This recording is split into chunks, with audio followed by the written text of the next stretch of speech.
Hi guys, welcome back to my channel. Today I'm going to show you guys how to make the perfect drip cake. It's beautiful, it's easy, super trendy, and it works for any cake. Some tools and ingredients you're going to need is a frosted cake. If you struggle with frosting a cake, check out this video. I'll also link it in the description below. I'll teach you exactly how to get a smooth, with sharp edges, buttercream cake. You're also going to need some candy melts. I like to use bright white and color them myself. You're going to need a spatula, a spoon, a microwavable cup, some water, and food coloring of your choice. I do not want to hear any judgments. My food coloring looks a little crazy, I know, but this one's pink. You can use any color you wish. So let's get started. Now, I always like to eye it, but I would say about like 4 ounces of chocolate will work. So you're gonna microwave this until it completely melted. I like to microwave it in the microwave for about 30-second intervals. So our chocolate is completely melted. You can see it's pretty thick. All I'm gonna do is add some water. If you want to measure, I probably use about a 1/2 ounce total, but all I like to do is drizzle in a little bit. I know, chocolate and water doesn't mix together, but trust me on this. You're just gonna mix, mix, mix. Start off with a little bit of water and you can always add more.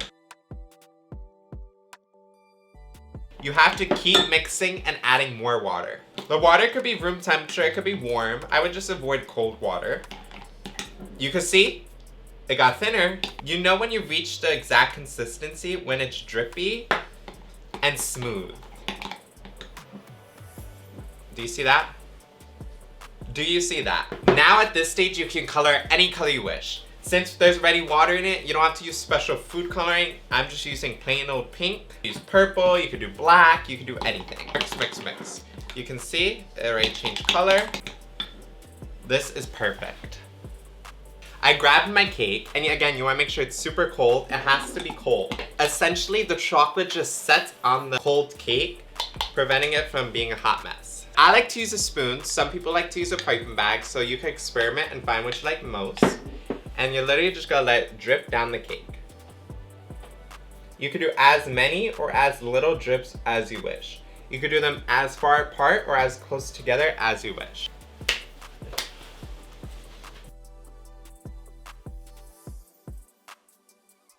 The more drip you put, the longer the drip will be. If you want a short drip, you put a little bit of chocolate.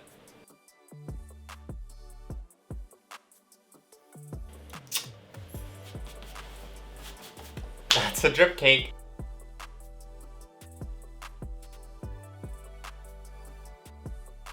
And that's how you make a super easy drip cake. Stay tuned for the next video and be sure to subscribe and hit that like button. You know what time it is? I gotta eat!